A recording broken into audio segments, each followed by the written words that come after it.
Back in 2006, I had left a corporate job. I was in advertising, and we moved out to California, which meant we had no money because we were now on one income. So I decided, all right, either I have to figure out how to make money at home or I have to go back to work because it just wasn't happening. And at the same time, we were kind of needing a lot of storage options for our kids because they were getting bigger and there were toys everywhere. So I went online and I started looking and I thought, there's no way I can afford what I want. I mean, it's just ridiculous. And I looked in the modern section of toy boxes because we really like modern aesthetic. And there was one, that was it. And the light bulb kind of went off and I thought, all right, this is crazy, but if I can teach myself how to build these things, they look pretty simple, maybe there's a market there because I don't know where all these people are putting their toys if they like modern furniture. So I bought a table saw and just started to tinker, and the first ones were horrible. I didn't know what I was doing. I had to do a lot of research online to figure out how to build. And once I did that and started getting comfortable, I built some things for my kids, and then I just started slowly, thinking, how am I gonna do this? And it led to launching Mom Furniture online. I grew up in a household where my dad used to build a lot of our furniture. He was a football coach, we didn't have a lot of money, my mom was a teacher, so he would take old bleacher boards and actually build like a coffee table out of them. So while I wasn't interested in the least, because I was sort of your typical girl that didn't want to have anything to do with woodworking, when I was a teenager, I was around it and I wasn't scared of it. So when, cut to 2006, when I'm trying to figure out, okay, how do I do this for real myself? I wasn't as scared, so I just went online and started looking at, okay, how do you set up a table saw? How do you make a type of a cut that I need to make? And then I went to a couple hardware stores and started looking at, how do I join these things? How does the wood actually join this way? So it was just a lot of trial and error and a lot of research. After I figured out, okay, I think I can build this, I think I can do this and I can offer this, then it was the step of, how do I make the business go? And I'm fortunate because I have 10 years of advertising background. I also was in training and ed for a long time. So I kind of know how adults think, how people respond to different things. I knew what my demographic was. And I think that was the biggest part, was researching in the beginning. How do I need to make this look in order for this to be appealing to this demographic that I'm trying to reach? So I researched colors, I designed my own logo based on a very mid-century modern type aesthetic, and that did a lot because as soon as I launched the website, for whatever reason, a bunch of different New York blogs, design blogs, caught it. And they started posting, and then it was just this ripple effect. And while I knew I was doing the right thing, I had no idea. I was really pretty blown away.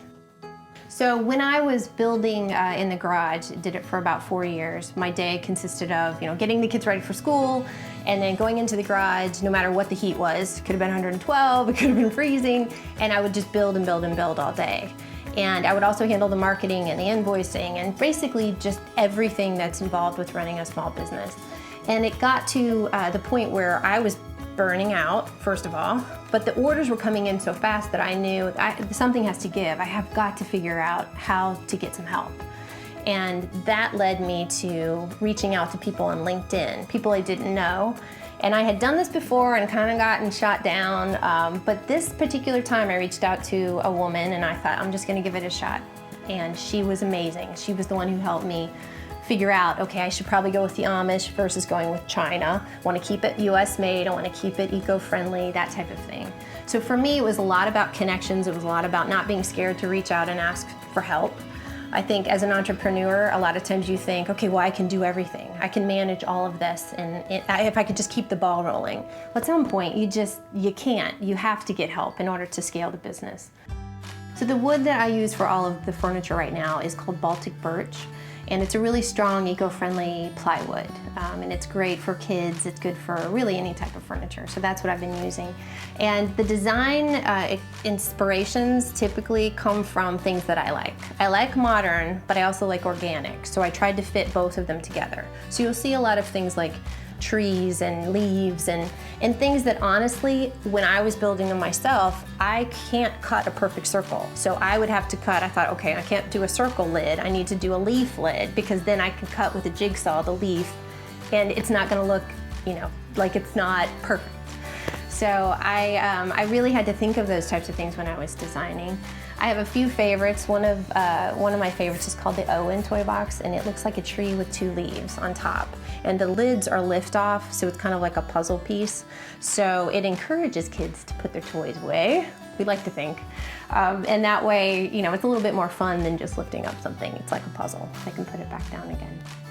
I have a couple other pieces that are more mid-century style that I really like. One is called the Gracie toy box after my daughter, and it's very Eames Herman Miller-esque. It was designed after my grandmother's old record player. Do you remember they used to have the split lids? So I just thought, wait a minute, we need to do something with that because that's a really cool look and we can just turn it into a toy box. They are made in the US, they are eco-friendly, they come completely assembled except for legs. So you're getting the craftsmanship, the mortise and tenon joints, things that you normally wouldn't get if you were to buy them and have to assemble them yourself.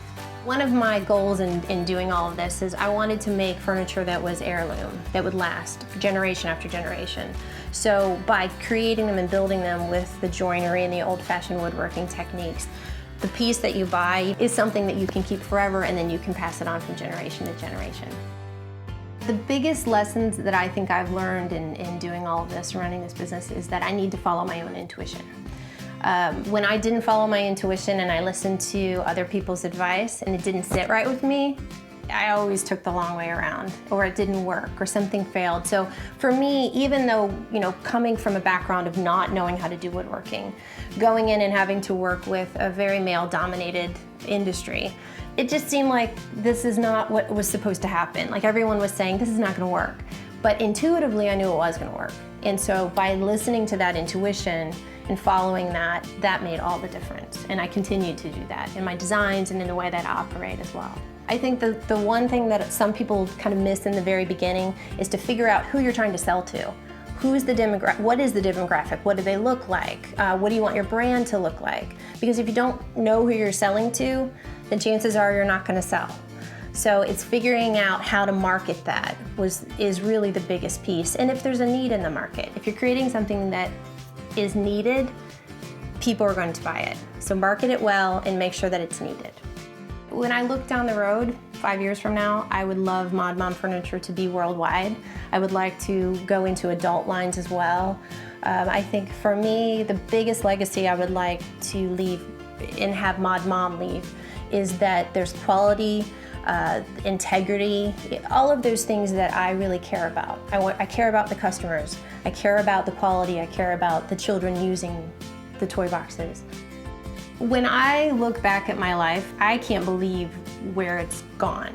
I was in training in ed for a while, and then I had babies, and then I was in advertising, and I was in a cubicle, and I was in an office, and I was doing what we all typically do.